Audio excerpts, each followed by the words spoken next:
Is it hard to access affordable, healthy food? Then listen carefully. Darrell Addison, an African-American inventor, has patented a process for growing food on demand. He called it Torpedo Pot.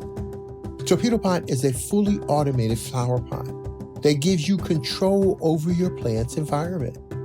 All you do is add soil, seeds, and plants to the flower pot and watch it grow. Yes, Torpedo Pot grows the rest. Visit www.torpedopot.com.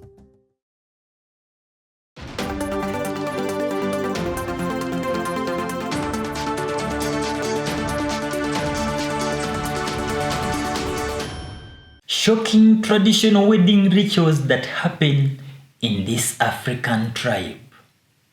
Marriage occupied an important position in the cultural life of the Batolo tribe of Uganda, Africa. Man would not be regarded as complete before he got married. Formerly, marriage would be arranged by the parents of the boy and the girl without their knowledge, with or without their consent. A middleman was usually sought by the boy's side, and his role was socially recognized and rewarded. He was known as Kibonabuko.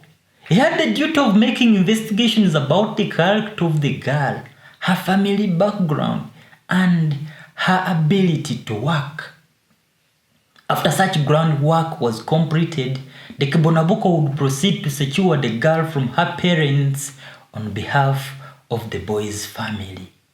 The Kibonabuko's task was to spy for the family of the boy, and what they wanted to find out basically was the background of the family, their reputation, and most importantly, if the girl was hardworking. The Kibonabuko would wake up one morning and go to the girl's family and declare his intentions to marry their daughter. He would make the following statements to the father of the girl. "Sir, I come to you that you should build a house for me.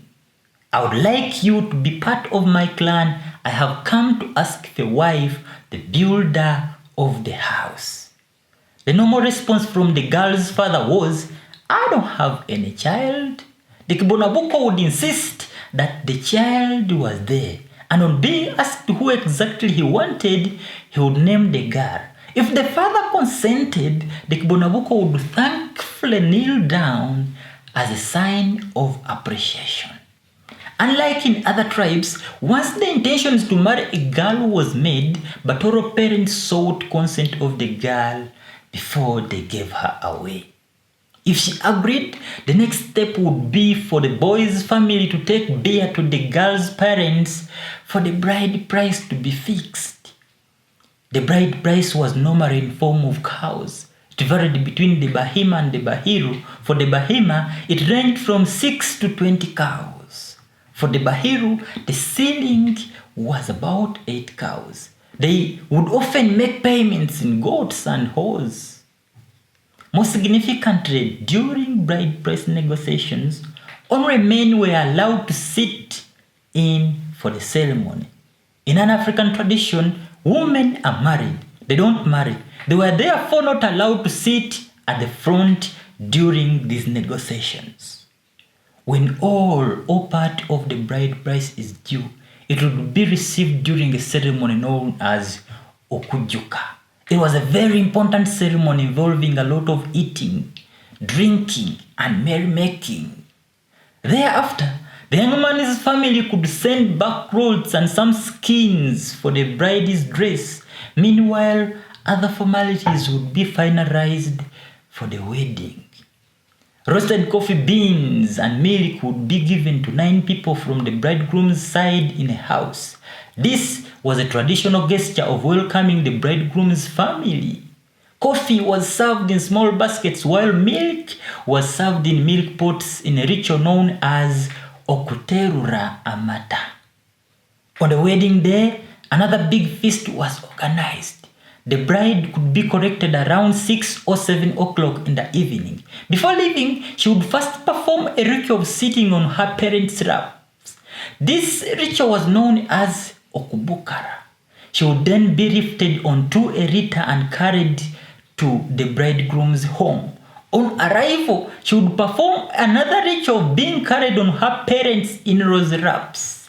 There, she would be sprinkled with some herbal water which they call endevezi to welcome and bless her. Before the feasting started, the bridegroom would go to bed with the bride to perform another ritual, okuchwa amagita. Thereafter, the guests were given coffee berries, smoking pipes, beer, and later food. If the girl was found to be a virgin during okuchwa amagita, a gift of a cow or a goat would be sent to her mother to congratulate her on raising her daughter well. On the third day, the bride's friends and relatives would give her gifts from home. They would come to see where she had been taken. The bride would spend some days in confinement, and at the end of it all, an elaborate ceremony would be held to bring the girl out to initiate her into the art of cooking and housekeeping. In the event of a divorce, bride price would be refunded. However, part of the bride's wealth would be retained if the woman already had some children with her husband. Throughout these events, the Batoro people put on what they call a suka. The suka is a must-have outfit for every Mutoro woman, as it is another way of preserving their culture and giving them a sense of belonging.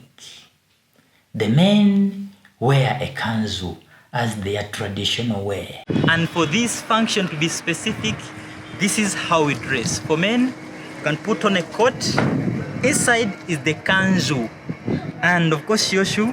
And for me, this is how I have looked head to toe.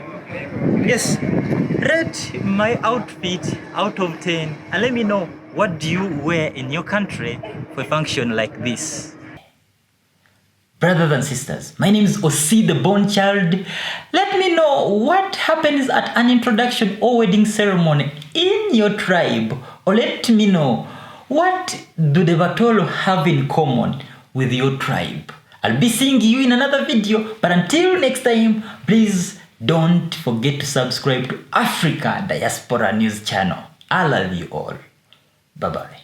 Living in America as a black person, you recognize there is one set of laws for you and one set of laws for those, especially in the white community. In our book, Passive Aggressive Racism in the System of White Supremacy, I take you through times in my life when I first started noticing white supremacy. We teach you how to recognize it, identify it, and also counter it in our book.